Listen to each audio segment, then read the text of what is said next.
రాజధాని అంటే తెలంగాణ రాష్ట్రానికి పెద్దన్న అని అన్నారు సీఎం రేవంత్ రెడ్డి. కేంద్ర ప్రభుత్వంతో ఘర్షణ పడితే రాష్ట్రానికి నష్టం వస్తుందని అన్నారు.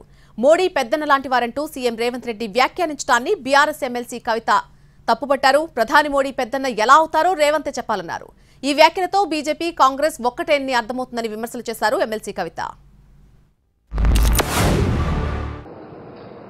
नरेंद्र मोदी जी हमारे हिसाब से प्रधानमंत्री का मतलब हमारे बड़े भाई के जो मदद रहे तो ही हर प्रदेश के मुख्यमंत्री उनके क्षेत्र में वो कुछ तरक्की कर सकता है, कुछ डेवलपमेंट को आगे ले सकता है।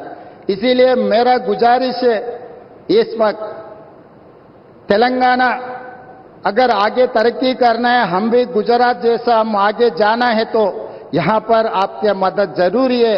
ప్రధానమంత్రి గారిని పెద్దన్నగా అభివర్ణించారు ముఖ్యమంత్రి గారు అని చెప్తా ఉన్నారు. సంతోషమే, ఒక కార్డియల్ రిలేషన్షిప్ ఉండాల్సిందే.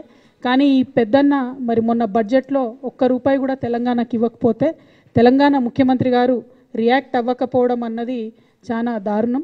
వీళ్ళిద్దరూ ఏదైతే పెద్దన్న చిన్నన్న అని పిలుచుకుంటున్నారో బడేమియా చోటేమియా అని చెప్పి వాళ్ళిద్దరు నెక్సెసే ఎక్స్పోజ్ అవుతా ఉంది. ఇలా బీజేపీ కాంగ్రెస్ ఒకటే అని మేము చెప్తా ఉన్నాం.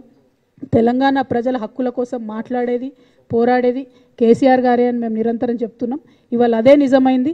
ఒక్క రూపాయి అయినటువంటి ఆయన మీకు పెద్దన్న ఎట్లయితాడో, తెలంగాణ ప్రజల మీద ఆలోచన చేయనటువంటి వ్యక్తి మీకు పెద్దన్న ఎట్లయితాడో మీరు తెలంగాణ ప్రజలకు చెప్పాల్సిందిగా ముఖ్యమంత్రి గారిని మేము డిమాండ్ చేస్తా ఉన్నాం.